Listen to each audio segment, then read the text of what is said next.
Yo, rumors are circulating that MicroStrategy, also known as Strategy, could be forced to sell their Bitcoin. You heard that right. They came out this morning and announced that they bought more Bitcoin. But interestingly enough, they also announced that they added $1.44 billion in US dollars.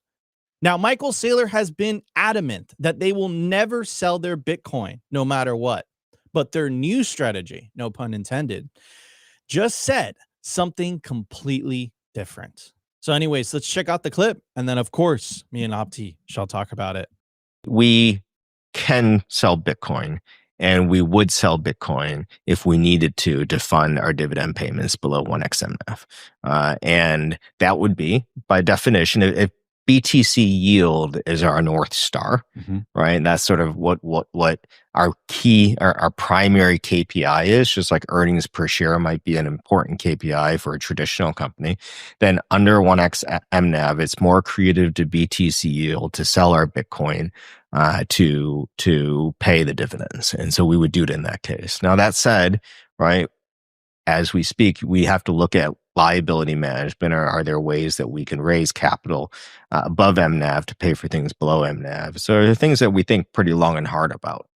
Just like in 2022 during Bitcoin winter, we thought long and hard about what to do with our secured loan, our Bitcoin backed loan. We decided to buy back our Bitcoin backed loan at 80 cents on the dollar. We're pretty nimble. That was those with kinds of Silvergate. things. That was Silvergate, yeah. And so now, as we're looking at Bitcoin winter, as we see our MNAV compressing, my hope is our MNAV doesn't go below 1. But if we did, and we didn't have other access to capital, we would sell Bitcoin. But that would almost be a last resort. That would be a last resort. And I think, look, there's the mathematical side of me that says that would be absolutely the right thing to do. And there's the emotional side of me, the market side of me that says, we don't want to really be the company that's selling Bitcoin. Yeah. Generally speaking, for me, the mathematical side wins. So, first things, lots of things to uncover. Boy, do bear markets change everything, huh? This is what I've been saying for the last couple of days. Opti went through a full denial phase last week. I'm still in it. And I kept saying, I'm like, look, guys, more than likely, I said, look, at this point, I believe that the October top of 126K was the top. Could be totally wrong here, but I think we are heading into a Bitcoin bear market, which generally lasts between 6 to 12 months, meaning we hit bottom next October or mid time next year. And it seems like strategy is preparing for that, stockpiling a massive amount of cash. But I think the signal here, and not the noise, is the fact that they are basically announcing to the market that they are accumulating $1.44 billion in cash. And of course, why do I think that's happening? Well, they want to buy the dip. I think that's what's happening. They also want to make sure that they can service all the dividend payments from all their various different products. Now, a couple of things to get to here. First of all, personally, I like strategy. I like Michael Saylor. I think he's done a tremendous amount of good for institutional Bitcoin adoption. But I will say this, right? One of the things that Saylor always said, he harps on, is never sell your Bitcoin. This is kind of going against that theory, that thesis, or that thing that he has been saying for so long.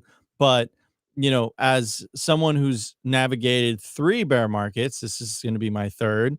I will say that each and every single one is different, and each and every single one is painful. This time it is different in regards to, this is the first time that Wall Street is going to be navigating a Bitcoin bear market. So you have a massive amount of institutional players. You have, of course, strategy leading the charge. You have this idea that a Bitcoin treasury companies in of itself is not really a company that produces a product. It doesn't have revenue, right? It's a holding vehicle. I know that MicroStrategy has a separate software business, but it seems like the market doesn't have an appetite for a lot of these Bitcoin treasury companies that are just buying Bitcoin, putting on its balance sheet, using the traditional financial markets to take on debt to buy more Bitcoin. It doesn't seem like the market is reacting too good to that, right? This year, I also say is quite interesting as well because I would say that 2025 year to date, something that I was fighting Opti on this morning is we've actually are negative on the year. So Bitcoin is down 8% this year compared to the S&P that's up 16% compared to gold that I think its all-time high was up 39% year to date. So basically, what I'm trying to say is that you could have bought anything else, any other traditional asset in the beginning of the year, and your net worth would be higher than if you just bought Bitcoin. I think that's a tough pill to swallow for a lot of Bitcoiners. And again, a lot of these treasury companies that are continuing to take on debt to buy more Bitcoin, they're starting to feel the pain, and obviously so because essentially what a lot of these treasury companies are leverage bets on Bitcoin without no cash flow behind them. Now, strategy obviously does not fit into that category, but a lot of the other ones definitely do fit into that category. So before we move on, I do want to explore some of the sentiment from the market relating to this topic specifically. The very harsh. These are not an and none of this is an endorsement of what Simply Bitcoin thinks. But let's check out some of these notable people. First off is TXMC says, LOL, the inevitable slid towards, quote, we will sell BTC to pay the dividends that everyone could see coming from leagues away. Without positive cash flows from their regular business, this is ultimately the only play when MNAV falls below 1. Hoarding a non-productive asset in lieu of developing positive cash flowing business operations is not a sustainable long-term plan. Everyone hyping Bitcoin treasury companies as some kind of genius idea will learn this on a long enough timeline. And I think this is a screenshot from one of their latest presentations.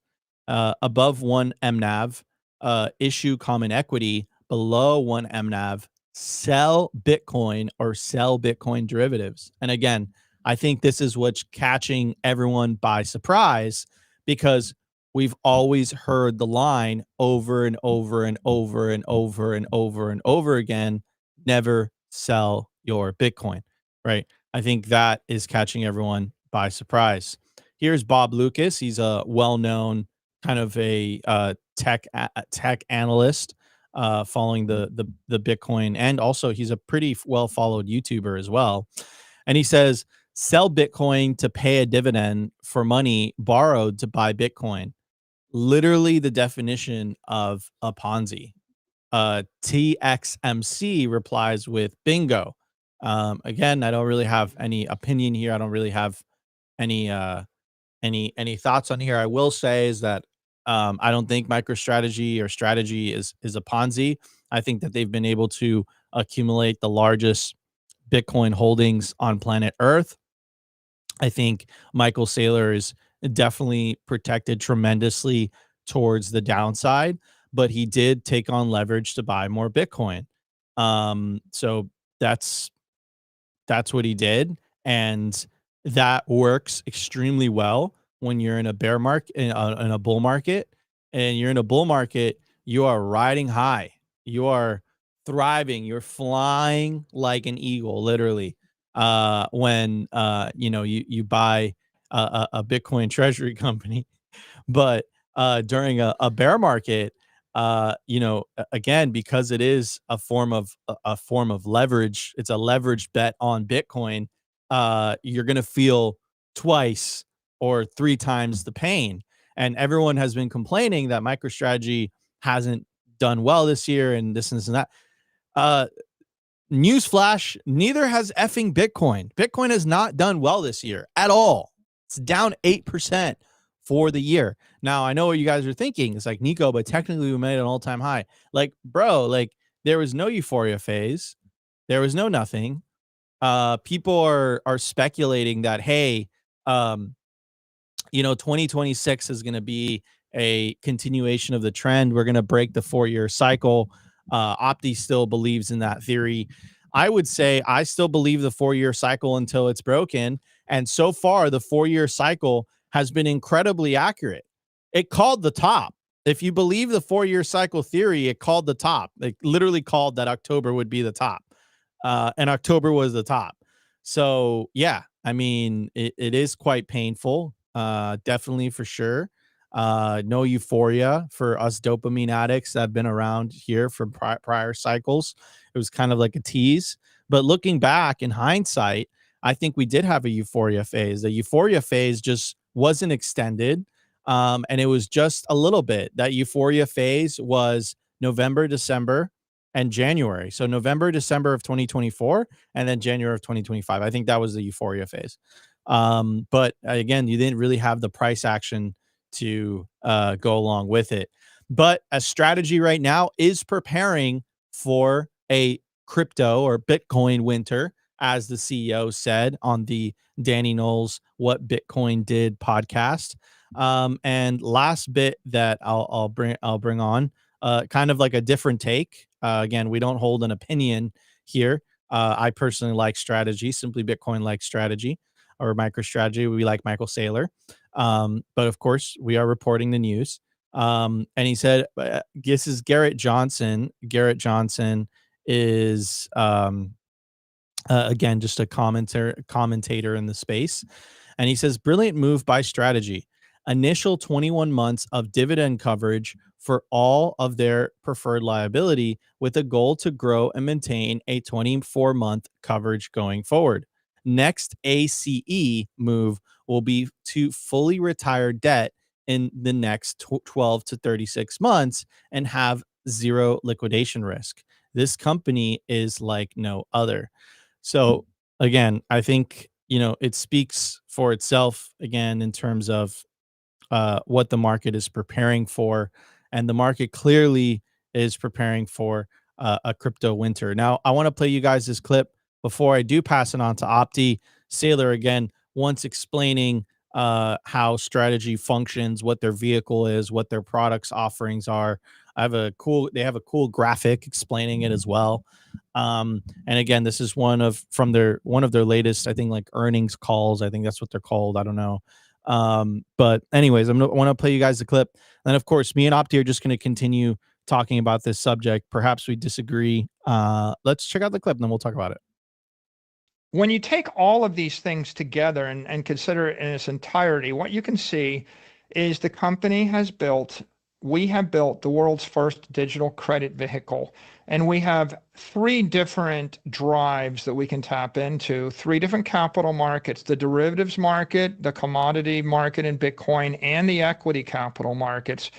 And we can tap into these markets depending upon which provides the lowest cost of capital, and we can use it to pay the dividends. And of course, all 3 of those markets have massive amounts of liquidity.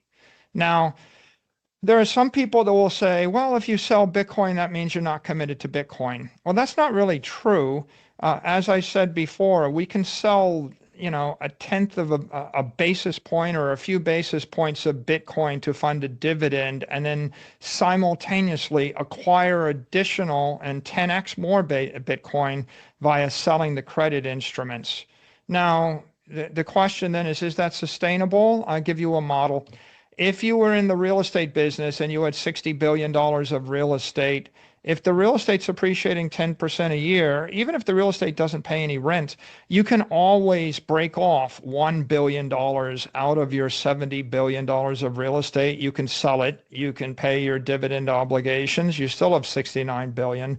And you can go back to the credit markets and you can raise more capital by issuing more credit or refinancing your existing credit.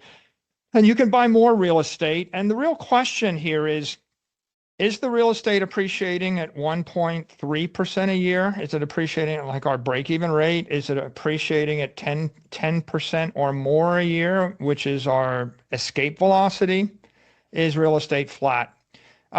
We happen to believe that Bitcoin is appreciating faster than our escape velocity, and therefore the business model should outperform holding Bitcoin itself and should provide a premium to Bitcoin benefit and BTC yield for our equity investors. We also believe that we can continuously fund our dividends by switching between the derivatives, the commodity, and the equity capital markets from time to time if we need to. And we believe that the digital credit instruments are very compelling, unique offerings that should continually grow in popularity.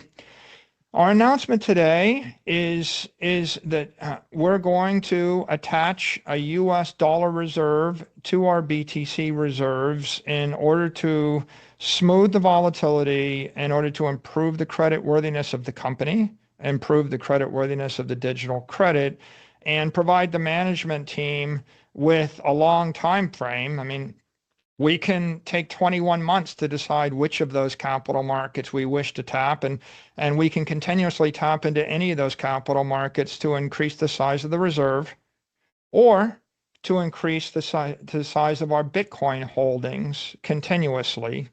And it's our intention to continue to stack Bitcoin. We'll keep increasing the Bitcoin reserve. We will increase the USD reserve proportionate to our dividend obligations. We'll make rational decisions that are in the best interest of the equity shareholders. And we believe that what's good for the equity shareholders is good for the company. And what's good for the company will be good for the Bitcoin community and good for the entire digital assets economy, because we're contributing to the commodity market, the Bitcoin market, by acquiring and holding Bitcoin. We're contributing to the equity capital markets by providing a very compelling digital credit equity. And we're contributing to the credit markets by offering compelling digital credit. And as you can see from this diagram, they're all very much integrated. And the announcement of our $1.44 billion US dollar reserve is the most exciting new addition to our digital credit vehicle and upgrade to our strategy. All right, everybody. So lots of breakdown there. Sailor dropping it. The rocket ship, exactly. The rocket ship AI image. Look, reality is this, ladies and gentlemen. The TLDR is this. They're just preparing for a market downturn. That's what's happening. And they're letting their investors know that they're well positioned, no matter the market conditions, to take advantage of it. I have no doubt in my mind that, again, once we bottom out here, I don't know when exactly that is, that I think MicroStrategy is going to do fantastic into the future. But they're letting their investors know that they're prepared for, regardless of the market conditions, to the point that they would even say, like, look, like if we go below 1 MNAV, we're gonna sell some Bitcoin. So I think that's the big breaking news here. Sailor's not Sailor, but better said, the strategy CEO basically went on the What Bitcoin Did podcast and admitted we are heading into a Bitcoin winter, which is something that I've been saying for the last 2 weeks now. Opti, again, is still kind of in the denial phase. So that's my opinion. I could be wrong here. Let's see if we break that 120 mark, and then I'll be happy to eat my humble pie. I'll be happy to be wrong here. I've felt this before, and if this is your first Bitcoin bear market, first of all, I feel really sorry for you because you never experienced a bull one. That's number one. Number two, it's fantastic because you have an opportunity to acquire cheap sats. Now, I think the question on everybody's minds is, where's the bottom, right? I think that's the question. Where's the bottom here? Where's the bottom? Where are we going to bottom out? And another point is, damn, that sucks because we're going to have to wait 4 years, which I don't know how I feel about that either. So yeah, I don't know. That's my TLDR. I mean, the good news is that we did make an all-time high before the halving last time, but I don't know. That's just because of the ETF. Maybe the ETF just front ran everything this time around. Opti, We did get all-time high before the halving. do you want to take a more optimistic take? Yeah, here? yeah, that's my job here. That's my dude. Enough of your monotone bearishness on this show. We're gonna impeach him like the chat wants to. No more negativity. All right, my first thought, guys. I'm trolling. It's a troll, but my first thought hearing all this stuff is like, damn, dude, the Ponzi's over. Sailor's Ponzi's done. As much as I wish I got in on the Ponzi, That's a joke. yeah, I'm joking. But as much as I wish I got in on the Ponzi, I'm glad I never got in on the Ponzi. That's what I'm joking. That's all a joke. It's all a joke. I honestly, look, I've said this before on the show, and this is going to be like my PSA before I kind of rant a little bit. I've been very upfront with you guys and said essentially, I do not claim to understand, to know exactly what Sailor's doing and all of his moves. I've been trying to catch up and learn and try to figure out exactly what his moves are. But the timeline is very interesting. And I see everyone saying in the chat, like, we're adding to the FUD, but it is very interesting. Last week we had JP Morgan attack strategy.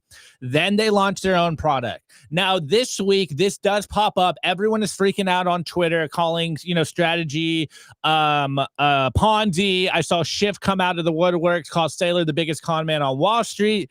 Personally, it does feel like this is a coordinated attack on strategy. And it doesn't really help that he did, buy dollar reserves. Now, if you're just looking at it on the surface, it does make you think like, oh shit, like Nico was saying, maybe they are preparing for a winter here. Maybe they are kind of viewing where we are right now in a bear market. The more positive view, the more optimistic view on this to me is I think Sailor just probably made one of the best moves for his company that no one understands. And again, I don't claim to understand everything that strategy is doing, but I think this move of bulking his reserves with dollars is essentially, a shot across the bow to like the S&P 500 and all the institutional holders. It's like, look, hey, you don't like Bitcoin. You guys don't think it's the pristine reserve asset, the best money in the world. Well, check this out. We just added, $1.5 billion onto our balance sheet. We're totally protected. We can do whatever we want with that money. It can help us, keep our company afloat. If we need to, we can sell more shares. And of course, like they said, we do have the possibility of selling some Bitcoin if we really needed to. So I did go over the strategy, and currently their MNAV is at 1.11. Of course, that clip said if we get below 1, then that's when we'll have the possibility of selling some of their coin to essentially, make sure everything's going good. But I think this is going to be looked back at as one of those like Giga Chad moves. And I think the graphic, the meme of the rocket ship was like the best thing ever. It's like the dollar reserves is the fuel going into this whole thing. Now, you could argue and say like, oh, they just added dollars so that they can keep their Ponzi going. Though, like when you really understand what Sailor's doing, Sailor's playbook is no different than what like the Bank of England does, or a normal bank does. And we did hear recently Sailor say like, I want this to be a strategy bank. Like I am making a bank, what's some Sailorisms built in cyberspace, backed by pristine collateral, et cetera, et cetera. His new meme is digital credit right now. And I think what is really going on, and I think it shows in a lot of the Bitcoiners that really don't understand what Sailor's doing, what strategy he's doing. Again, he's a rocket scientist. I have a 42 IQ, so who am I to judge what he's doing? I don't get it. I haven't been in Wall Street as long as he has. I don't have the experience of running a $1 billion company. I'm not a billionaire. So I can't claim to say that I see all of the angles that Sailor is making. But I do believe that this is probably going to be a smart move. As much as it kind of goes against a lot of his narratives, I think that's kind of why there's been a lot of backlash, is because for what?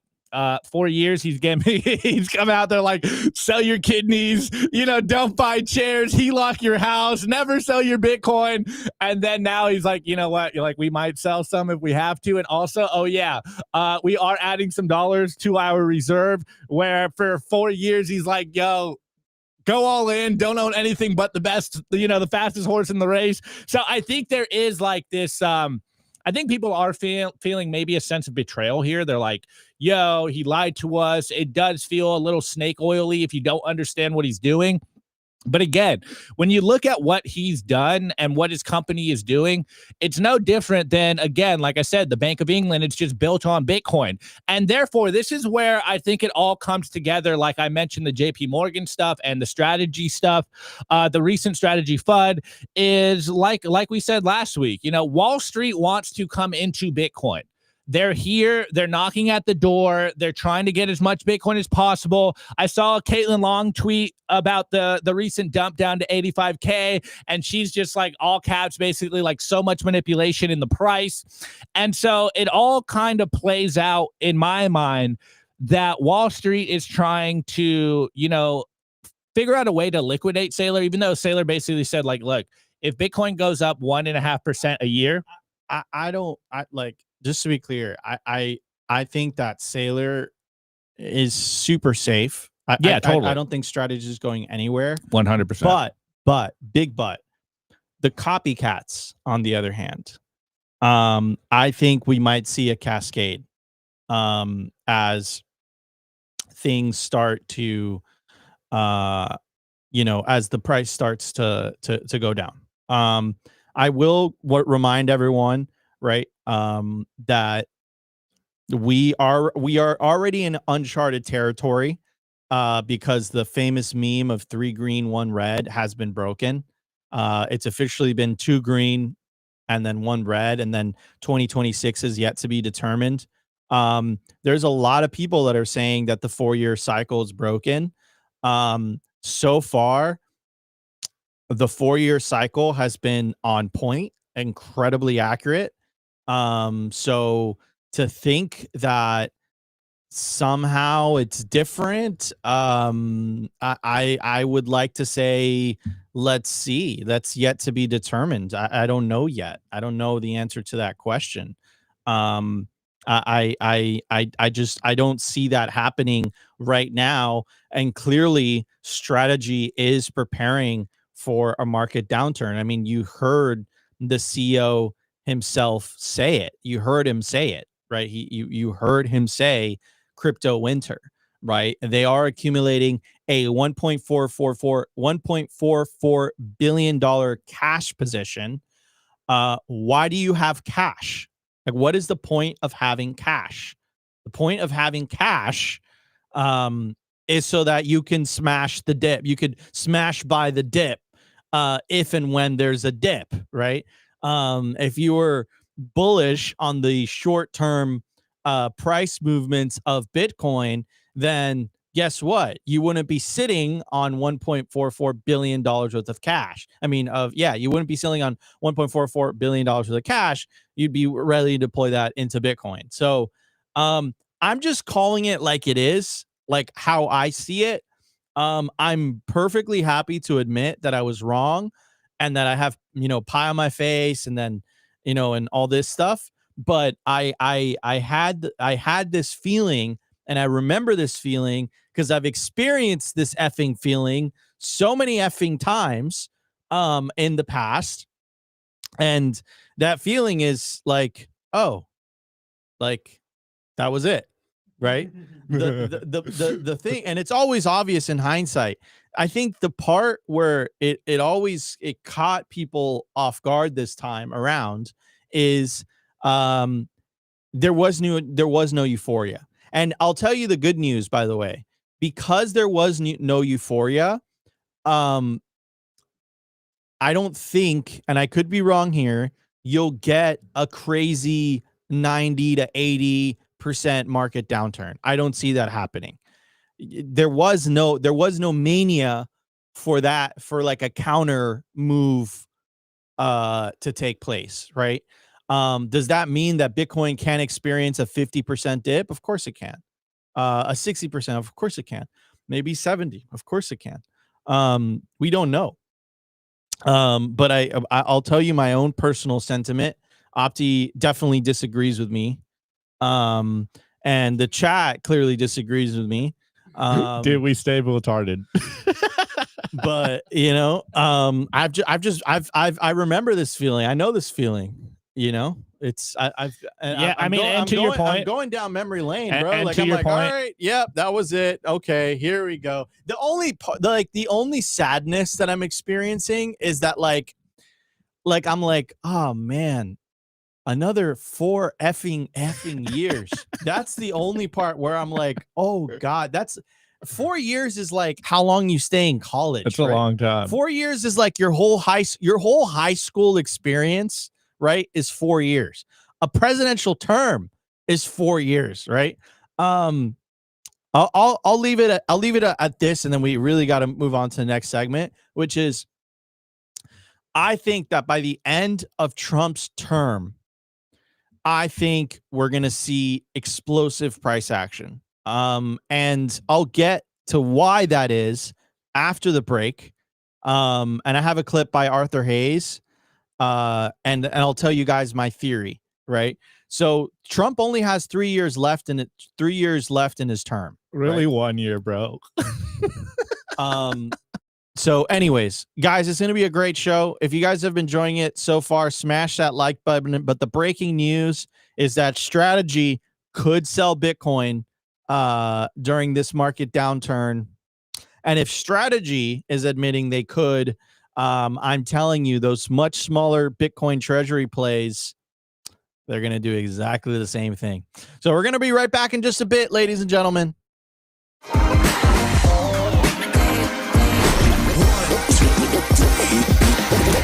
I want to give a shout out to our partner, StampSeed. Is your Bitcoin in cold storage really secure?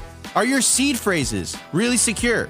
StampSeed's do-it-yourself kit has everything you'll need for you to hammer your seed words into commercial-grade titanium plates. Instead of just writing them down on paper, paper is fragile. Titanium plates are strong. Your words are actually stamped into the titanium plate with this hammer and these letter stamping tools. Once the words are in, they aren't going anywhere. No risk of the plate breaking apart and pieces falling everywhere. Titanium stamp seeds will survive nearly triple the heat produced by a house fire. They are also crush-proof, waterproof, non-corrosive, and time-proof. And now you can customize your titanium seed plates. You can upload your design or logo and they will laser engrave it on the back of your seed plate, the opposite side of where the words are. Stamp your seed on StampSeed and use promo code SIMPLY to get 15% off anything on the stampseed.com store.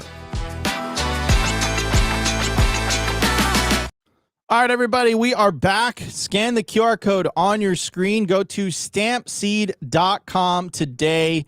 Don't write down your seed words on paper. Stamp them into titanium. I also have to give a very special shout out, of course, guys, to our lead sponsor, The Best Place. And by the way, we are going to be giving away some sats at the end of today's show. So you guys definitely don't want to miss that.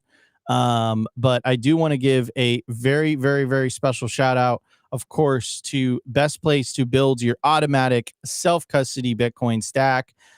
Who am I talking about? I'm talking about Bitcoin Well.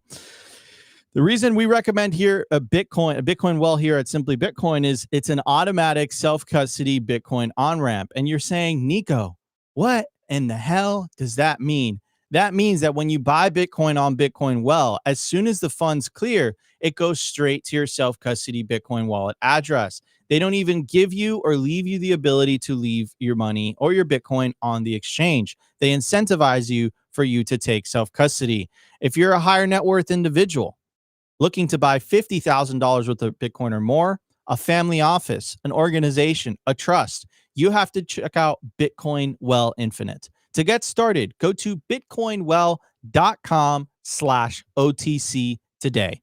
All right, everybody. Also, you're going to want to stay tuned, and Opti, hopefully remind me this time. We are going to be giving away some Bitcoin from Bitcoin Well later on today's show, we're going to be playing the Bitcoin Wishing Well contest. So you're going to want to stay tuned for that. At the time of recording, the Bitcoin price is $85,380. The block height is 926,037. Market cap 1.7 trillion. Bitcoin versus gold market cap 5.67%. Decline from all-time high, negative 32.3%. Again, the decline from all-time high is currently at negative 32.3% in the grand scheme of things. Anyways, so I gave you guys one perspective, right? Strategy CEO saying, listen, we're prepared for the bear. We might be heading into a bear. I told you my perspective. But here you have the co-founder of BitMEX, Arthur Hayes, and he has a whole different perspective on all of this. He's saying that 2026 is actually not going to be a bear market. In fact, it's going to be a bull market. Let's check it out. This time around, it's the cessation of quantitative tightening at the Fed. So this program that the Fed started running in 2022 of reducing their balance sheet is over.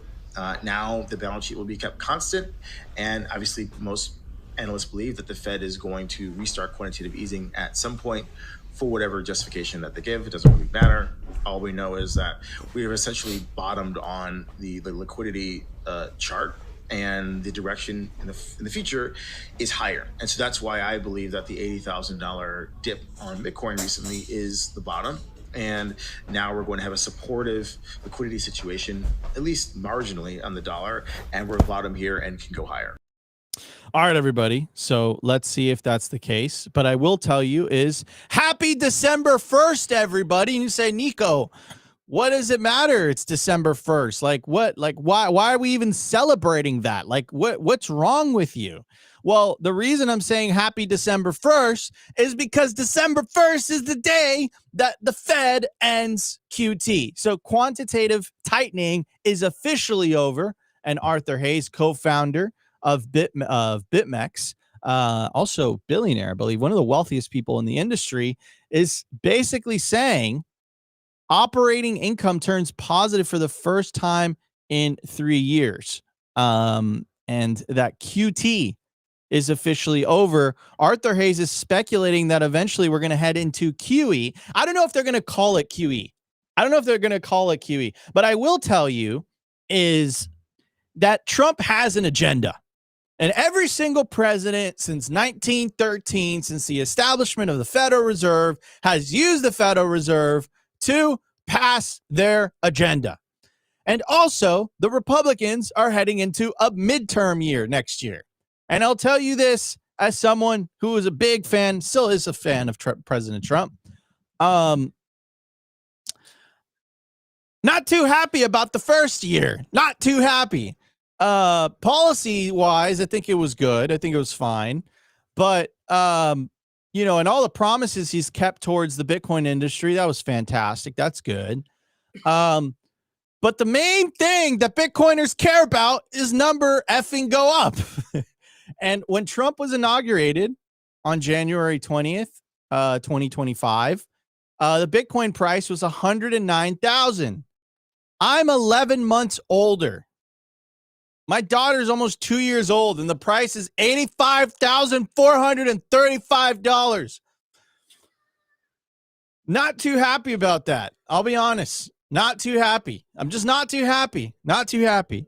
So I think when Trump gets to replace Too Slow Powell, I don't know, one of his nicknames for Jerome Powell. Not a big fan of Jerome Powell, to be honest with you. I think he's going to get much more favorable monetary policy in his favor so he can do what he wants as president. And he already has the head of the Federal Reserve. He already has someone that he has in mind who he wants to pick. And I think that's who's going to be nominated. So, yeah, I'm looking forward to that. I'm looking forward to Trump's agenda being passed because you know, this 85K shenanigan is not too good. It's not too good. I'm not too happy about it, to be honest. Not too happy about it.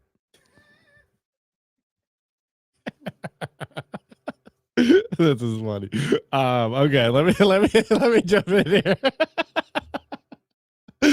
Yeah, Nico's getting roasted in the chat for being a bear. This is funny. I'm not even Opti for next. Could you imagine Opti for next fair chair? Can you imagine if Opti was? If I was Fed chair, if Opti was Fed chair, it'd be like, all right, hitting the print button. Yeah, I'd just be printing. I'd be really low rates. I'd be printing. You guys would be devastated, but the assets would be freaking pumping. Money for you, dude. I'd be the Oprah of the money printer. I'd literally be Oprah. I'd just be giving it out everywhere. Anyways, a little more serious. Money for you and money for everyone. Well, really, no, it'd be money for my friends and everyone else. Anyway, I mean the same thing, guys. I've said this before. I don't really even blame the Fed. I've said it jokingly in the past. Like, if I had the money printer, you already know I'd be using that money printer and I'd be giving all my homies money. Like, I understand human psychology. It's not that difficult. Anyways, going back to the Arthur Hayes clip.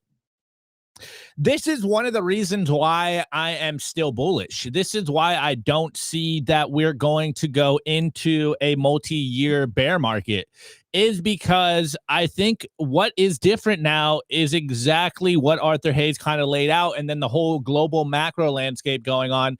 Every country, every prominent economy with a central bank, basically all the top economies in the world right now are all really in the nothing stops this train scenario.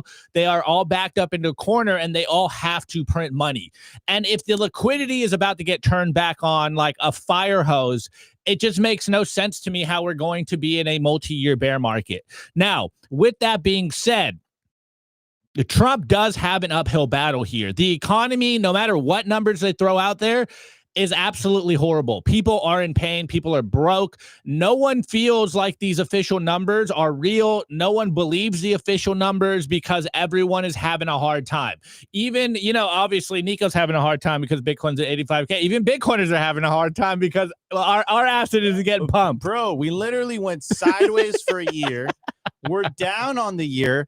Like, dude, if you bought the S&P 500 this year, you would have outperformed Bitcoin. You would have outperformed Bitcoin. If you bought gold this year, bro, boomer metal. Dude, if I bought S&P 500, gold, silver, Nvidia, and Palantir, I'd be pretty happy right now. And then flipped MSTR and Metaplanet earlier in the year, dude. I wouldn't be on the show, I'll tell you that much. No, but okay. The thing that is very interesting that we're seeing right now is, remember I was telling you guys on Friday that I believe his first name is Kevin. Kevin Hassett right now, his odds just increased even higher. And he used to be a Coinbase advisor for the role as the new person to replace Jerome Powell. So it looks like Trump is going to pad his Fed with people, on his side. And we all know what they want to do. They want to lower interest rates. They want to turn the money printer back on. Again, QT just ended today. Now, we don't know how long or what they're going to name it, but we all know QE is coming back on the table. Could be 6 months, could be 18 months. They're probably not going to call it QE. They're probably going to do some, what do they always call it? Like specific injections into certain industries. It's all QE by any other name. It's all, they have to do the same thing. They have to print money. They have to continue to keep the easy money going. And they are finding themselves in a precarious place right now, because if you're still watching what's going on in Japan right now, Japan is what the U.S. will be in 10, 15, 20 years, maybe 5 if we don't figure it out.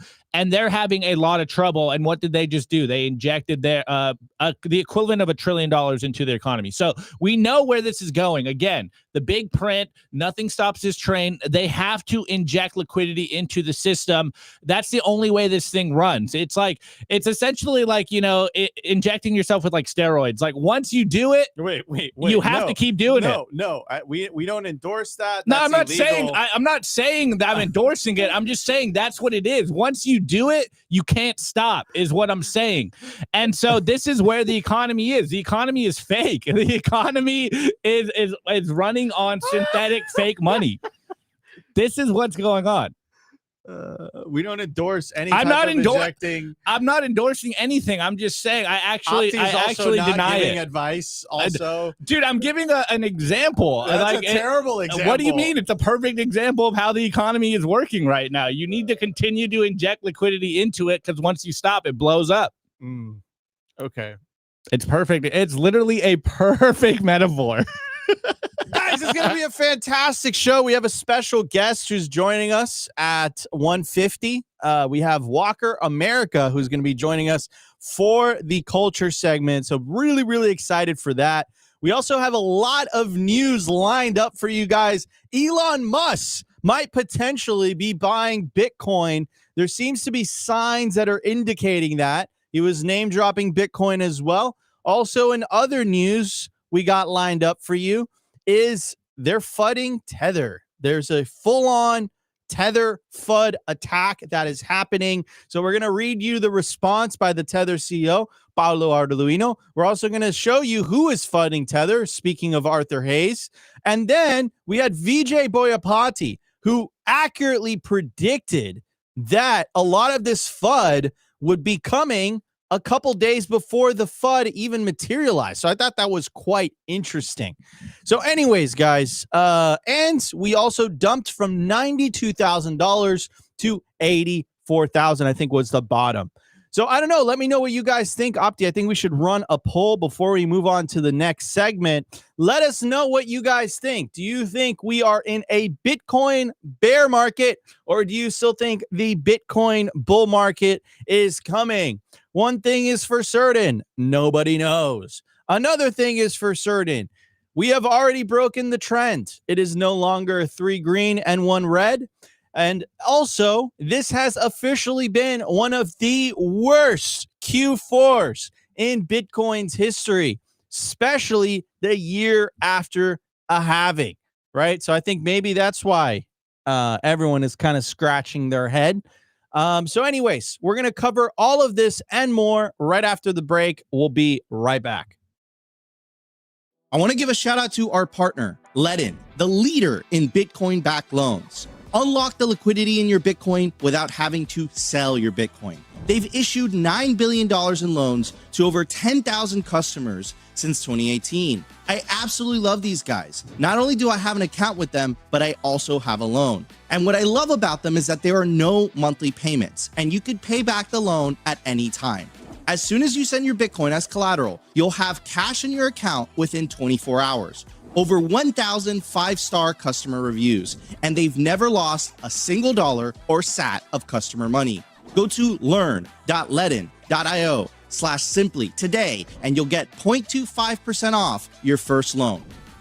I want to give a shout out to our partner, sat123.com. Sovereignty isn't just about your money. It's about your communications too. When the grid goes down, most people go dark. Cell towers fail in hurricanes, cyber attacks, and blackouts. But satellite phones, they don't rely on local infrastructure. Iridium has 77 satellites in orbit, giving you a direct line anywhere in the US, even offshore. If you hold your own Bitcoin keys, you should hold your own comms too. Sat123.com also has everything you need to start building your Bitcoin citadel. Starlink, battery backups, Faraday bags to protect your hardware wallets, and much, much more. It's a one-stop shop for anyone serious about resilience and off-grid independence. Stay connected, stay independent, stay sovereign. Go to sat123.com/simply today and use promo code SIMPLY to get 15% off anything on the store.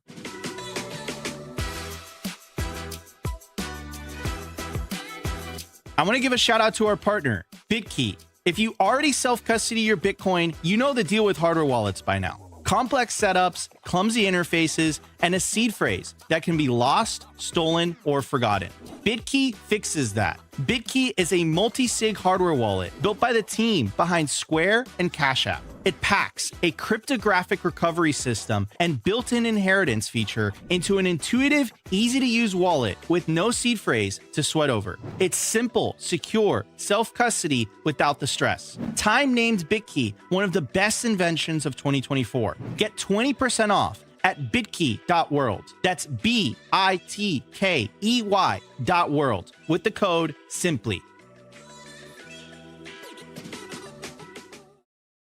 All right, everybody, we are back. I do want to give a shout out to our partner, BitKey. Guys, this is literally the easiest hardware wallet on the market.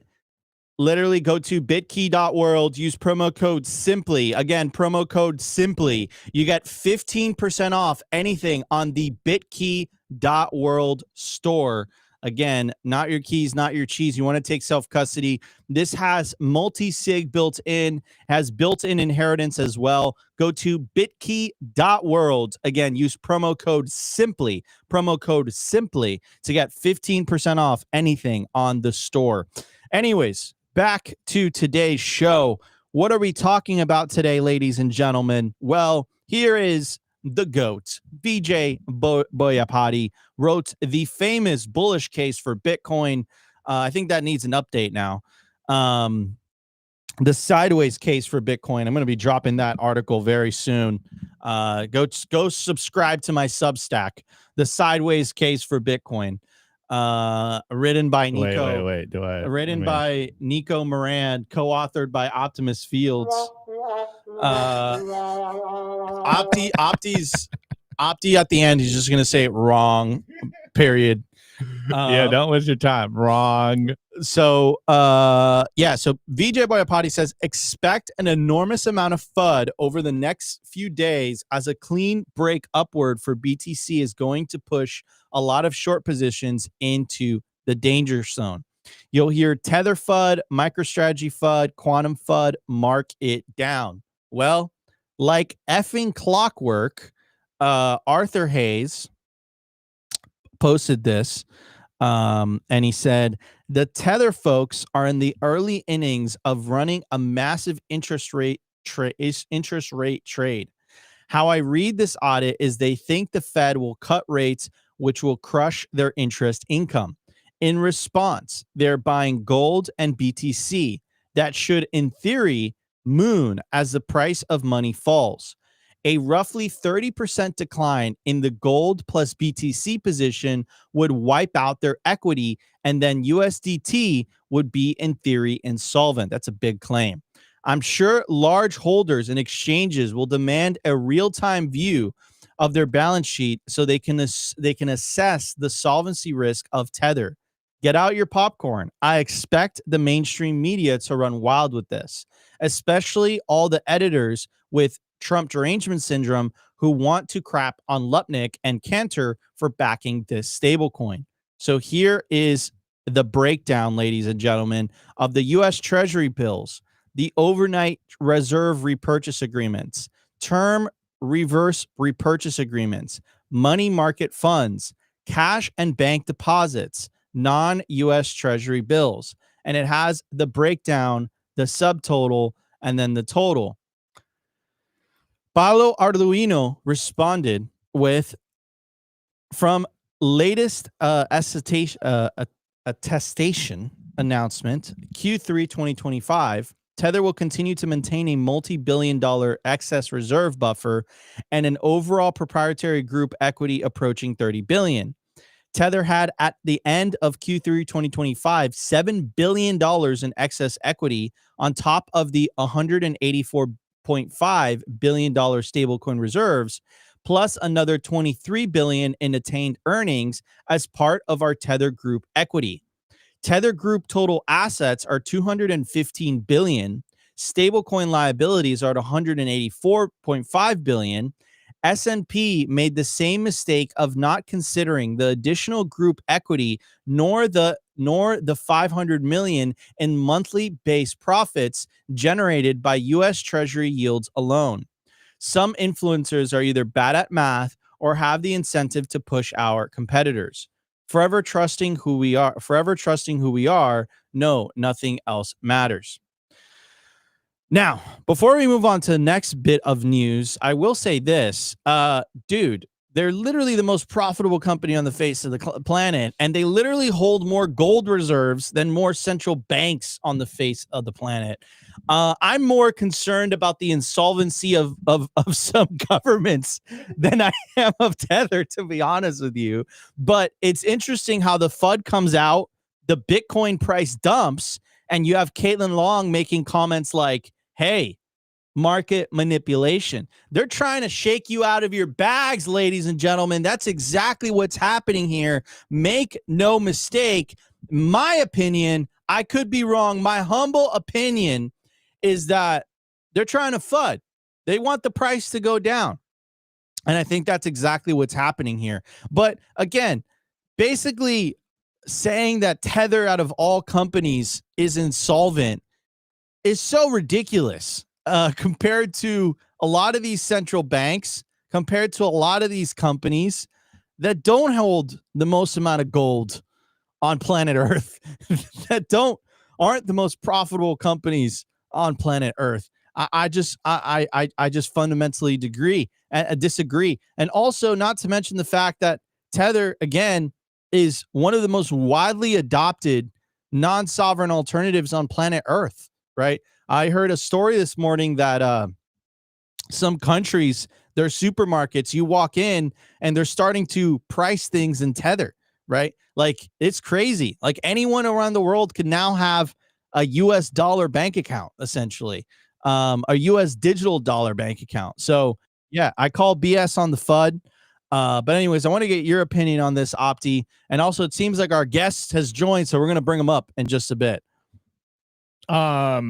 Yeah, well, I think the VJ tweet is like it's literally it was on point. I don't know which one happened first, whether it was Arthur Hayes coming out against Tether and then VJ kind of basically like, look, the FUD's gonna come out. It was just like clockwork. It played out. Now, I don't know Arthur Hayes's kind of connections and why he would attack Tether.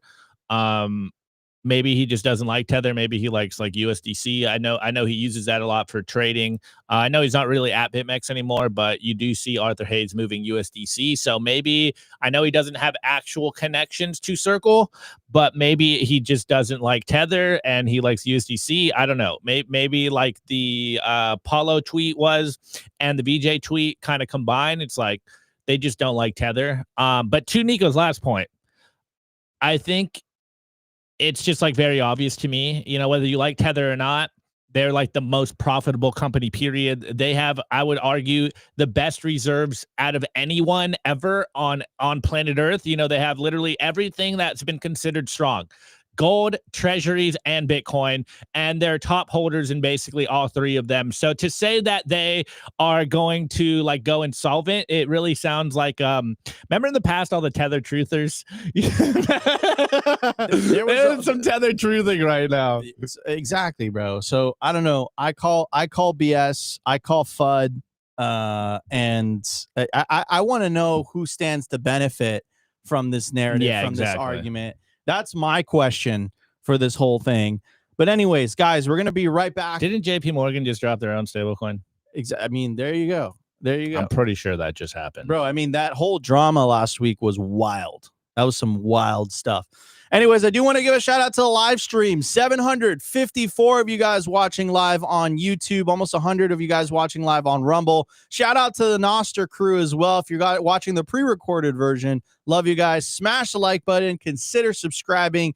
During the culture segment, we got a special guest lined up for you guys. The Bitcoin podcaster, Walker America, in the house. We're going to be right back in just a bit.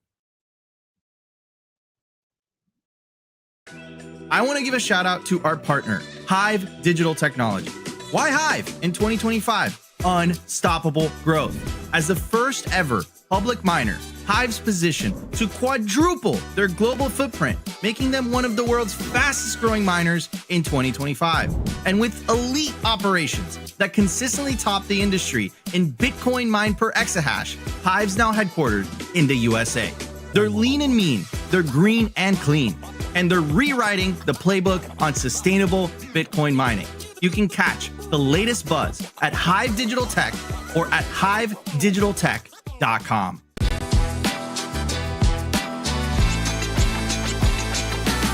I want to give a shout out to our partner, bitcoinben.io.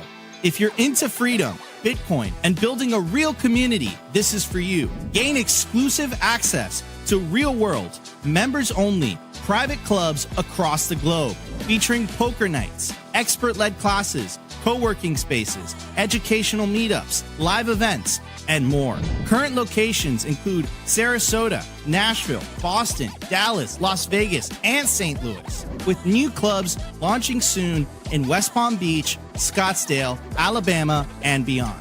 Not to mention Bitcoin Ben's resorts in El Salvador. There's 3 of them, and they're absolutely beautiful. You'll also get access to the first fully backed Bitcoin bank with fiat ramps and savings accounts. It's called Private Key Bank, and you guessed it, it's based out of El Salvador. Go peer-to-peer with Bitcoin bulk buys, tap into home equity for long-term Bitcoin growth, and join their exclusive mining pools if you're interested in mining. What are you waiting for?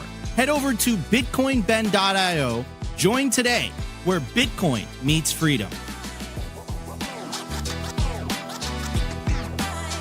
All right, everybody, we are here with the one, the only Walker America, host of the Bitcoin podcast. It's crazy, ladies and gentlemen. I was not a Bitcoin podcaster until a couple weeks ago when I joined Walker on his podcast, because you're not a Bitcoin podcaster until you join the Bitcoin podcast. So Walker, welcome to the show. It's actually pronounced the Bitcoin podcast, but I'll let it slide. I'm just kidding with you. Good to see you, boys. How you doing? What up, Walker? What up, Walker? I saw you in the chat, so let's take over for a little bit because Nico's being super bearish. So Walker, let's throw some cold water on him. What would be your responses to Nico being such a bear? Disappointed. I'll say that. I'm not mad. I'm just disappointed because Nico, I feel like when you were on my show a couple of weeks ago, I wasn't getting this sourpuss negative Nancy vibe shot fired. And now I hear you coming out here being like, well, I've been saying it for weeks. You know, I guess you just started saying it the second you left my show. I'm not sure. So what I think, I mean, I see how you can feel that way. Like all the vibes right now are just bad, right? I mean, not only is every Peter Schiff and Peter Schiff acolyte, not only is every Tether FUDder coming out of the woods, not only is everyone just all the crypto bros, dunking on, actually, our cryptocurrency can survive without Bitcoin, even if Bitcoin, maybe we just get rid of it. No, everyone is coming out of the woodwork to just dunk on Bitcoin, to dance on its grave prematurely, right? Everyone's so happy to pronounce Bitcoin dead again and again and again. And of course, this time it really is dead. And we really are in another bear market, even though we've just barely tasted the bowl. We just got the taste on the tip of our lips before it was ripped away. I don't know, man. When the consensus vibes are this bad, I have to feel like something's being missed. And to me, it just feels like everybody seems to have forgotten that printer is coming. Like, I don't know how we forgot this, because printer always comes, right? Printer comes every single time. Bitcoin happened to do extremely well during a period of quantitative tightening, which everyone also said was impossible. Bitcoin only goes up when the money printer is firing, but somehow they decreased the money supply. They reduced the balance sheet at the Fed, the only central bank that actually matters. Let's be honest. Sorry, Europeans. And Bitcoin and Bitcoin was ripping. And now it's like Bitcoin takes a little pause. It dips down a little bit. I've got the wife over here being like, well, why didn't you sell some at the top to buy more at the dip? And I was like, dang, honey, why didn't I think of that? I should have sold every top and bought every bottom. But you know what? I think bullish. Sophie's saying the same thing to Nico too, but keep going. Sophie's like internalizing her inner Latina, and she is talking to me like from Penelope Cruz from the movie Blow with Johnny Depp. when they lose everything and they live in Liberty City, actually here in Miami. And she's like, what are we going to do to live? That's how Sophie's reacting right now with the Bitcoin dumping. But it's interesting that wait. Sorry, Nico. Let's let Walker finish his bullish case. Okay. Yeah, I interrupted him. Okay. Let's let Walker finish the bullish case. Okay. Well, I'll wrap it up with a bow here. What I would say is, we know, or we should know, what we hold, right? We hold Bitcoin. Yes, we all got in it for the number go up. Then we were, orange pilled on the freedom go up part of this. Like, that's the real Trojan horse, right? But like, number go up matters for adoption. Number also go up matters for the vibes, right? Nothing has changed in terms of what Bitcoin is, what Bitcoin does, what Bitcoin enables all of us to do. Also, it has been one of the most insanely bullish times for just general announcements that I can remember. I haven't been in Bitcoin that long, right? Like, only since 2020. It's been kind of long now, I guess, like half a decade. Dang, I don't know when that happened. But this is an insanely bullish time. Everything from Jack Dorsey's Square, bringing on 4 million plus merchants that can now turn on Bitcoin payments, to all the things Cash App is doing, also Jack Dorsey, shout out to Jack, clearly working hard on the medium of exchange side, to Strategy just hit 650,000 Bitcoin on their balance sheet. Yes, they bought, or they're buying, or what, I don't know what you do with dollars. I guess you just, hold them in like a melting ice cube, but they've got some dollars now too. Yippity yay, right?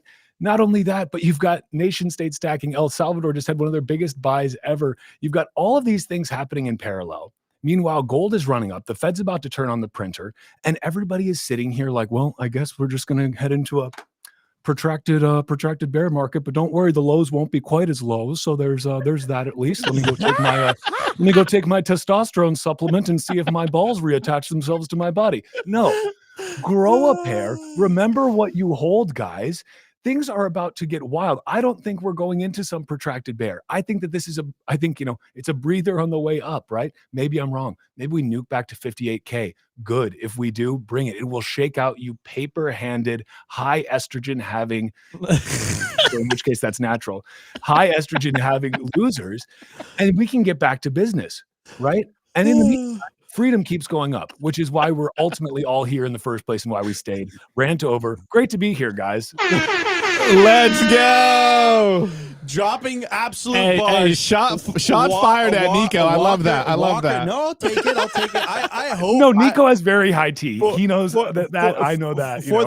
I'm pumping out kids, man. For the record, I hope Opti and Walker are absolutely right. And I have pie in my face. And I say, guys, I'm sorry. I just remember this feeling. I've experienced this feeling multiple times. And it's kind of like, maybe you guys understand this, restaurants, or you don't, but it's kind of like when they just turn on the lights in a nightclub. It's like 2, 3 a.m., whatever. And they turn on the lights and you're still like vibing. And you're dancing with an ugly girl. No, I never said that. I never said that. All girls are beautiful. This is a PG-13 show, Opti. What are you saying? But they turn on the lights in a nightclub, right? And you look around, and I don't know if you got the difference between a nightclub when the lights are off and the lights are on. When the lights turn on, you're like, what the F am I doing here? Right. And it kills the vibe. It kills the vibe. I had that feeling. I had that feeling a couple days ago. That realization that like, oh, it was obvious in hindsight. So I hope Walker and Opti are right. I hope I will issue a public apology if Walker and Opti are right. All right, for the record. But this is a nightclub in cyberspace, and the lights literally never turn off because they were powered by encrypted energy in a swarm of cyber hornets. Oh man. You gotta hit the bars for that. Okay. Wait, this one. Yeah, listen. That's called motherfucking bar. Walker. So in the beginning of the show, we were talking about this breaking news from Strategy. The Strategy CEO went out on the Danny Knowles podcast, the What Bitcoin Did legendary podcast, and he said that Strategy, and there is also an image circulating around Bitcoin X, Bitcoin Twitter, whatever you want to call it, that Strategy might potentially sell Bitcoin, which again is kind of like a 180 compared to the never sell your Bitcoin, which we've been hearing for so long now. And he also admitted on the What Bitcoin Did podcast that, we might be heading into a Bitcoin winter. What's your take on that, Walker? I don't know, man. I think that, like, look, I think that Michael Saylor and, all of the people that he has working underneath him from the CEO down at Strategy are very good at playing the game of public perception. They are all excessively trained by PR agencies and their lawyers who work hand in glove on exactly how to speak as the representative of a publicly traded company. This is something that everybody who works at a publicly traded company does, right? You have to make sure that you don't say the wrong things, and that you say that you always say the right things, and you never say anything that's too intense. And that's why most of the time Saylor's just posting AI generated images of himself, because can't get in trouble for that, right? That's as banal as possible, and they're usually pretty cool. He's got a ripped 12 pack, and you're like, dang, Saylor, you've been working out. But my point here is that I think they are saying exactly what they need to say to be able to appease the very, very large TradFi interests who have massive stakes in their company. I think that they would be looked at as potentially breaching their fiduciary duty if they did not say, yep, if the conditions presented themselves, naturally we would offload some of our Bitcoin. We would buy back the stock price, because that's what you do in the United States in the year 2025. You buy back your own stock so that you pump your stock price up, right, son? And that's just what you do. On the other side of this, maybe I'm wrong. Maybe Saylor maybe they do this, right? I don't know. I have no idea. Don't have a crystal ball. But if I had to guess, I would say this is their way of appeasing the market to say, look, if it gets bad, don't worry, guys. You have a bunch of our stock. We're going to pump the price up by rebuying some, okay? Just chill. It's fine. Meanwhile, Saylor is probably sitting there, in one of his many villas thinking, these soft, low-T soy boys. I can't believe I have to go out and say this to them. I bet Saylor is sitting there saying, I can't believe these guys are so bearish right now. How many times have I told them, sell that kidney. Hopefully they still have one left, because maybe we dip a little bit more, a little bit more down. I don't know. Maybe Saylor is begging for the 58K. Imagine how much more Bitcoin he'd accumulate there, because I kind of doubt he'd be a seller down there. I kind of doubt he'd be a seller at a loss. Maybe. My point being, I think Saylor and all of the MicroStrategy team are saying exactly what they need to say to be able to appease their shareholders. I think that's probably a smart move as the representatives of a publicly traded company. Are they actually going to do that? Maybe, maybe not. I kind of doubt it. But again, I'm happy to issue an apology there if I'm wrong, Nico. The letter that Opti and I are going to be receiving from you once you get that pie off your face. But we'll see. I think they're saying what they need to say. I think Michael Saylor is one of the most bullish people on Bitcoin that exists. I think his track record speaks for itself. He has been buying when everyone told him he was an absolute idiot over and over again. When everyone, the Tether FUD, the MicroStrategy FUD, it's we've seen all this before. We've seen all it before. And you know what it typically marks? The bottom of a bear. And so maybe we're in a bear already. Maybe it's just the littlest bear you've ever seen. It's just a little micro bear, And I don't know. Again, I could be totally wrong. We could rip right back down to 58K or go all the way down to 16K or 10K, like they said at the bottom of the last bear market. I don't think any of us thinks we're going that low. I don't think anyone thinks we're going to 10K, right? I don't think anyone thinks we're going to 20K or 30K. Does anyone think we're going to 40? To clarify, 50? Nico did say 30K.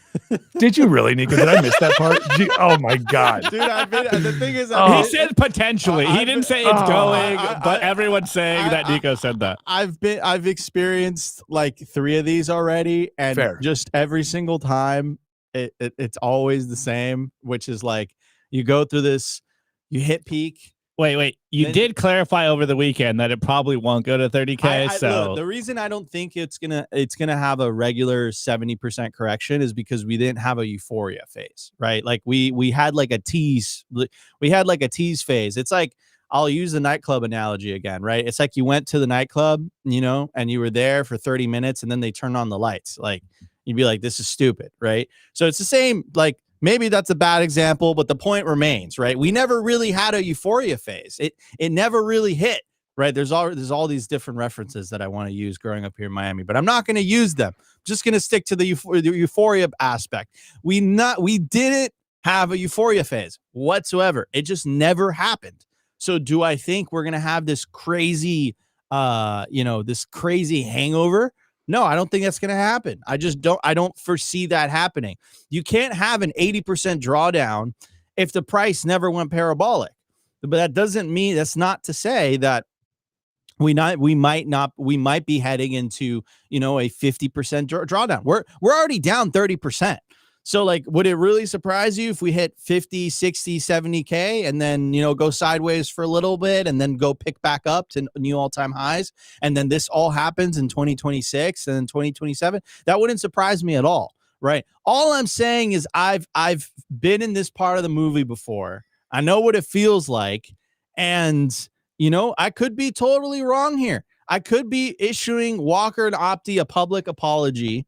Opti could pie me live on the show, right? That'd be fun. We'll get like an apple pie or something, or like a key lime pie. No, it's whipped cream, bro. Come on. Is it whipped cream? Yeah, that's whipped cream pie. It's just whipped cream. You just put whipped cream in like a little cream tin, in a pie tin. In a pie tin. That's it. Yeah. It's not an actual pie. No, dude. It has to be an actual pie. Bro, I thought fiat ruins everything. You don't even get pied with actual pie. It's just whipped cream, dude. How do you I know thought this? you're in media, bro, because I've seen the show. It's not actual pie. It's just whipped cream, they're dude. saving money for production, bro. Okay. Like, we need an actual pie here. We need an actual pie, bro. Not a whipped cream pie. It's whipped cream. That's a scam. But that's why it gets all covered. That's a fiat pie, bro. But it won't look as good, bro. The whole point is your face is covered in whipped cream, not like half with nothing. Anyways, in other news, we have a clip of Elon admitting Bitcoin is money. And we also have a screenshot. Apparently, you have to kind of take this with a grain of salt, that Elon might be buying Bitcoin, which I find quite interesting. Currencies, if you will, that are physics-based. So energy is the true currency. This is why I said Bitcoin is based on energy. You can't legislate energy. You can't just, pass a law and suddenly have a lot of energy. It's very difficult to generate energy, or especially to harness energy in a useful way to do useful work. So I think that probably we won't have money, and probably we'll just have energy, power generation as the de facto currency. Did Elon just admit that Bitcoin is going to become the global reserve currency? And anyways, check this out. Here's the Bitcoin historian, aka Pete Russo. Says Elon Musk just liked an X post that says he's secretly buying Bitcoin. This is the world's richest man. Now, again, you have to take that with a grain of salt. Someone apparently commented or responded to one of Elon's X posts and said, maybe B is stacking quietly. So anyways, that clip we can confirm with 100% certainty. And I do want to get Walker's take on that. Did Elon just admit that all other money other than Bitcoin is fake and is a scam, and that the world is going to go on a Bitcoin standard because energy is the only form of money that is viable? Walker, is that really what just happened? He said that literally word for word. Everything you just said, Nico, he said exactly that same thing. But no, real talk, like, Elon's not dumb.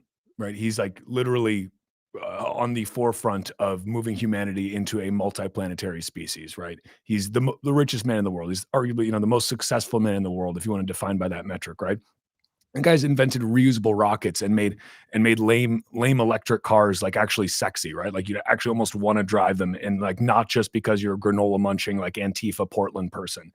And like I think like this is amazing because more of these clips keep surfacing. There was another one maybe a couple months ago about Elon making a similar reference to Bitcoin being basically backed by energy, right?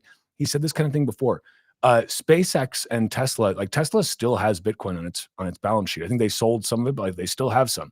SpaceX, I believe, has some as well. We know Elon owns it personally because he's not dumb, right? Like he's not dumb and he sees where this is going. I think he also understands that if you want to move up the Kardashev scale and become a multiplanetary species and start harnessing, like if you want to get to harnessing the entire energy of the solar system, you think you're doing that with fiat money? Like, no, you need hard money to be able to do that, to actually build for a sustainable future. And I don't mean sustainable in the lame Weef way or in the Portland Antifa way. I mean that like really sustainable, like actually long surviving into the, the long distant future. The point here being that I don't know how you can be watching things like this, watching people like Elon, who understands not just like technology, but understands energy, which is underneath everything, right? This is absolutely the bedrock of everything that we do. Everything requires energy, right? There's only one money that is actually in any meaningful way tied to energy. And like cue the people in the comments being like, well, Bitcoin's not tied to energy. And it's like, yeah, okay. But you actually have to use energy to produce it, real world energy. You can't fake it, right? You cannot fake it. It's similar to gold in that way, except it's not like a useless metal hunk of rock like gold that you have to pay an armed guard to transport around the world for you on a big tanker ship, right? So I think that Elon is smart. Elon and his businesses own Bitcoin. He sees the writing on the wall. This is not complicated, right? Anybody who has grokked Bitcoin, like if us 80 IQ plebs can grok Bitcoin, you think Elon Musk doesn't? I think he had a weird relationship with it for a little while because of his whole like Doge fascination, because he was like, what a good meme, ha ha ha. But you don't hear him saying like, well, Doge is energy money. Like, no, he's not saying that. He's saying that Bitcoin is, because he's smart. And he thought that this Doge thing was a really hilarious joke. But I'm sorry, guys, for anyone who believed it, he never actually thought that Doge was the future currency of the world, right? Every other fiat currency will die. Every altcoin, I won't say the S coin word on here because I know that YouTube doesn't like it when you guys are cursing. But every other type of money besides Bitcoin is going to disappear, and they may reappear again and reappear. But the ones that exist today will not exist in 100 years. Bitcoin will. Most companies in 100 years will be gone. Some will survive. Most will be gone, replaced by new ones. Every fiat currency that exists today in 100 years will likely be gone. Maybe the US dollar makes it that far. Maybe not. I kind of doubt it. And every altcoin that you love will be gone by then, probably replaced by a bunch more. The only thing that is going to stand the test of time is Bitcoin. And if you're planning for a multi-planetary, multi-generational, multi-millennia species, or let's say longevity, there's only one money that you could actually reliably look at and say, yes, this will be here. This is tied to energy and how the world actually works from a physics standpoint, not like from a, hey, we pressed a button on a computer and it created value out of thin air. Because no, it didn't. Like, Elon's not dumb. He gets it. So, if you don't get Bitcoin, but Elon Musk does, maybe you're missing something. I don't know. Breaking news, everybody. Walker just confirmed that Bitcoin will be the official global currency of the planet of Mars, which I think is huge news, massive news. But Walker, so beautifully put. And you're right. That is exactly literally what he said. I just confirm because I thought I was going crazy, man. He's literally saying that, if money isn't based on energy, it's fake, and he doesn't believe money is going to be around in the future. But again, there's so many different ways. If you're a normie, if you're not in Bitcoin, so many different ways to interpret what he just said. But I'm glad you confirmed. Happy to do so. And I was like, damn, dude, like Elon's kind of based, man. He's in his Tesla factory with the robots and the cars being built on in the background. And he's just basically saying, listen, if your money's not based on energy, it's fake. Right. Anyways, guys, before we wrap up today's show, I do want to wait. Can I throw a curveball in here? Yeah, can I throw a curveball in here? And maybe Walker wants to chime in on this. I agree with everything Walker said. I think Elon's been a Bitcoiner. He obviously was having fun with Doge. My only question when I saw this is, why is he saying this now? That was my question. And you could probably go into a lot of rabbit holes. And I was trolling this morning. I'm like, he got the call. He can finally start talking about Bitcoin.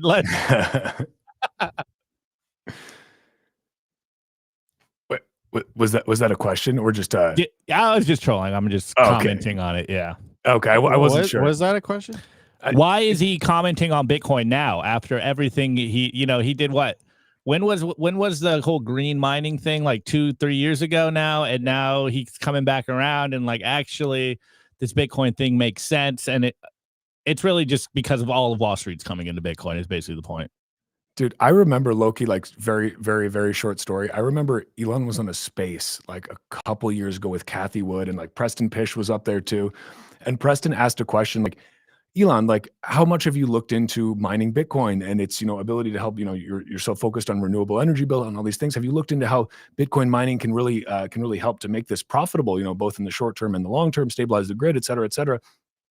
Preston made his like very impassioned and direct point about this, and just all in good faith.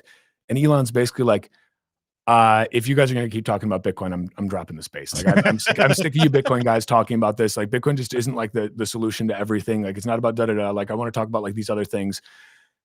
And Preston's kind of like, okay, like backed up. But I thought that was interesting because clearly he had, maybe Bitcoiners had been like nagging him a bit too much about it at that time. Who knows? I guess Bitcoiners like to talk about Bitcoin, but yeah, Bitcoiners are unbearable. Yeah, but again, they're insufferable. Like we are insufferable. But Elon's not dumb. Like he's not going to just ignore the reality of the world because like he got annoyed by a few Bitcoiners, right? That would be silly. He wouldn't be where he is today if he was just ignoring facts and physics and the reality of how this world works, like because somebody kind of annoyed him once. So maybe Preston, if he's listening to this, Elon's finally ready for that question again. I'm thinking we need another space. That question needs to be asked again. Oh my God, more bars from Walker America. Walker, for everyone who's listening right now, where can they find you, my friend? Walker he's the host of the Bitcoin podcast. You guys got to catch it. He's dropping content all the time. He has a show on Tuesday as well. Walker, where can people find you? Where can people find your content? You can go to bitcoinpodcast.net and get all the links there. You can search at Titcoin Podcast and at Walker America on X. I'm Walker and at Titcoin on Nostr. But again, if you just go to bitcoinpodcast.net, you'll find links to everything there. Thanks for having me on, guys. This was a blast. It's been a while. Nico, I'm really sorry about the bearishness you're suffering from. I hope that they do find a cure for it. But I think we know that the cure is number go up. You just need to feel that tingle again. I need to feel that little excitement. I need them to turn the lights back off, man. I need them to turn the lights back off. One more song, or just take an Uber to 11. One of you just need to go to the afters, bro. I'm in the Uber right now, crossing MacArthur Causeway. That's what's happening. Anyways, guys, before we leave, we promised you guys we'd be giving away some Bitcoin, so we definitely want to do that live for you guys on air. Get your Lightning wallets ready. First person to scan the QR code has won the grand prize of today. Again, go to bitcoinwell.com/simply. You get 3. Oh, got white screens. Yeah, we got rug board. You got rug board. Let's try that one more time. Here we go. Playing it one more time. Dropping a coin into the Bitcoin wishing well. And today's grand prize is 402 sats. Again, go to bitcoinwell.com/simply. Again, bitcoinwell.com/simply today. Or you could have just scanned that QR code, but that's how you get 3 tosses into the Bitcoin wishing well. We want to thank our very special guests for today. Again, guys, no one knows. Are we in a bull? Are we in a bear? If I'm wrong and we are in a bull, Opti's going to pie me in the face with a real pie. No, whipped cream pie. And if I'm wrong, I will not apologize. You have to apologize. No, I won't. You have to do something. No. I won't apologize for my bullishness. You have to do something. Never. Yes. Never apologizing. All right. 58K Walker and Opti. You're the only one that needs to apologize here, not me. At 58K, Walker and Opti will stay optimistically bullish. I'll be telling you to buy. Okay, I was wrong. You should buy. So what that tells me that 58K is definitely not the bottom. We're definitely going back to 30 at least. All right. Okay. Enough of him. Get him off the show. When Opti gets depressed, that's the bottom. Not before. Anyways, if you guys enjoyed today's show, you know what to do. Smash the like button. Consider subscribing. Go follow Walker America on X if you guys aren't already are. Everyone's following Walker already. And of course, go check out his podcast. Go check it out. Walker America, the Bitcoin podcast on YouTube and all the podcasting platforms. Guys, we love you all. We appreciate you all. And we'll see you tomorrow for a brand new episode of Simply Bitcoin Live. Today's episode was brought to you by BitcoinWell.com, a Bitcoin-only platform on a mission to enable financial independence.